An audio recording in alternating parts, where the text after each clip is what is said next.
ऐसे ही और भी वीडियोस के लिए चैनल को सब्सक्राइब करो और बेल आइकन को दबाना बिल्कुल मत भूलना। नमस्ते कुशल विकी बघा मंगेश पहिला चेंडू घेऊन पहिल्या षटकाचा यावेळेचा टॅप केला पहिल्या षटकामध्ये बघूया पंच आपला निर्णय सांगायचा आहे कुणाल त्याला लागला बाउंड्री ना आता सांगायचा आणि झाडाला जर लागला तर चेंडू चौकार देण्यात येईल बघा पहिल्या चेंडूवर चौकार या फलंदाजी गोष्ट केली तर सरावली गावामध्ये जेव्हा फायनल सामना होता 6 चेंडूवर 6 चौकार लावले जबीर खान असा गोलंदाज झाला तसंच सुरुवात करतोय जगदीश माची पहिल्या 2 चेंडूवर 2 चौकार लावतोय फायनलची ती मॅच होती पहिला षटक टाकत होता जबीर खान त्याला 6 चेंडू 6 चौकार या फलंदाज लावले तशी सुरुवात करतोय या षटकामध्ये 2 चेंडूमध्ये 2 चौकार लावतोय खणखणीत बघूया त्या दिशेने जातोय का जगदीश माची आता 36 धावांची गरज असेल यावेळेस परत टॅप गेला 3 चेंडू 3 चौकार येत असताना हॅट्रिक लावतोय तो म्हणजेच जगदीश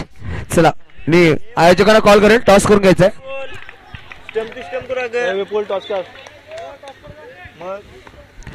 चौथा चेंडू यावेळेस चांगला फटका 4 चेंडू 4 चौकार सातपाडी संघाचा करण्यात यायचंय मायकोप संघाचा करण्यात आलेला आहे सातपाडी संघ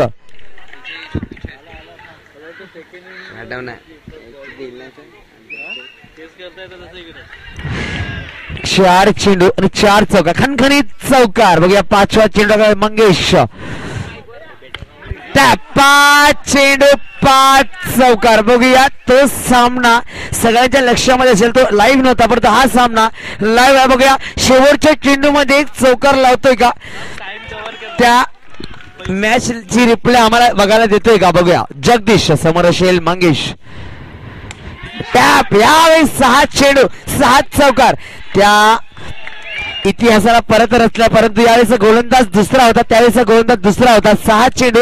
6 चौकार लावतोय पहिल्या षटकामध्ये धावा जमवतोय 24 यावेळेस 30 चेंडू आणि 20 धावांची गरज असेल चला नाणेफेकीचा कॉल होतोय सातपाटी कॉल करेल